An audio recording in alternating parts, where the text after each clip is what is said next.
ఇక వివరాల్లోకి వెళ్తే తెలంగాణలో ఎస్సీ ఎస్టీ మైనార్టీ విద్యార్థులకు ఒక హాస్టల్ భవనాన్ని కూడా నిర్మించకపోవడం శోచనీయమని రాజ్యసభ సభ్యుడు ఆర్ కృష్ణయ్య అన్నారు. హైదరాబాద్ అంబర్పేట్ విద్యానగర్లో ఏర్పాటు చేసిన విలేకరుల సమావేశంలో ఆయన మాట్లాడుతూ నూతన సెక్రటేరియట్ ప్రాంతంలో అంబేద్కర్ విగ్రహాన్ని ఏర్పాటు చేయడం పట్ల ముఖ్యమంత్రి కేసీఆర్ను ఆయన అభినందించారు.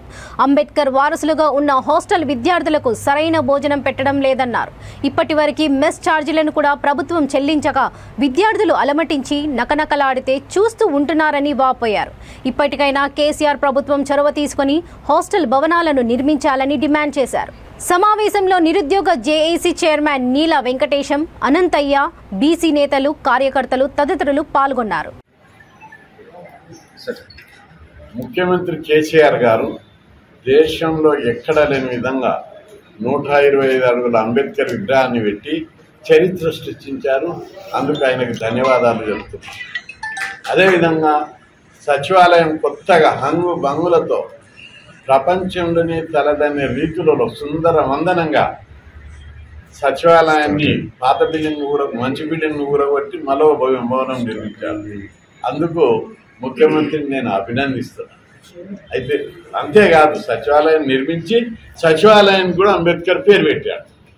ఇది ఆయన చిత్తశుద్ధి, అంకిత భావము, నిబద్ధత అని ప్రజలందరూ ఆయన దళితులందరూ మొక్కుతున్నారు.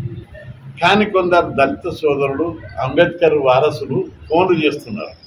అన్ని బాగానే ఉన్నాయి, కానీ అంబేద్కర్ విగ్రహం నిర్మించి అంబేద్కర్ సచివాలయాన్ని నిర్మించిన ముఖ్యమంత్రి అంబేద్కర్ వారసులైనటువంటి కోట్లాది మంది ప్రజలు విద్యార్థులకు ఒక్క హాస్టల్ భవనం నిర్మించలేదు, ఒక్క బిల్డింగ్ నిర్మించలేదు. ఎందుకు అని చెప్పి ప్రశ్నిస్తున్నాం. ఇప్పుడు బీసీలు అంబేద్కర్ వారసులే. 290 కాలేజ్ హాస్టళ్ళు ఉన్నాయి. ఈ 9 ఏళ్లలో ఒక్క భవనం నిర్మించలేదు. ముఖ్యమంత్రి గారు కొత్తగా 300 బీసీ గురుకుల పాఠశాలలు, జూనియర్ కాలేజీలు, డిగ్రీ కాలేజీలు మంజూరు చేశారు. ఇది ఒక చరిత్ర.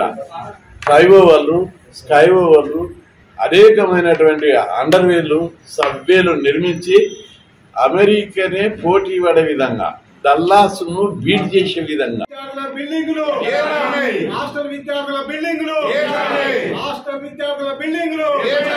అంబేద్కర్ భవనం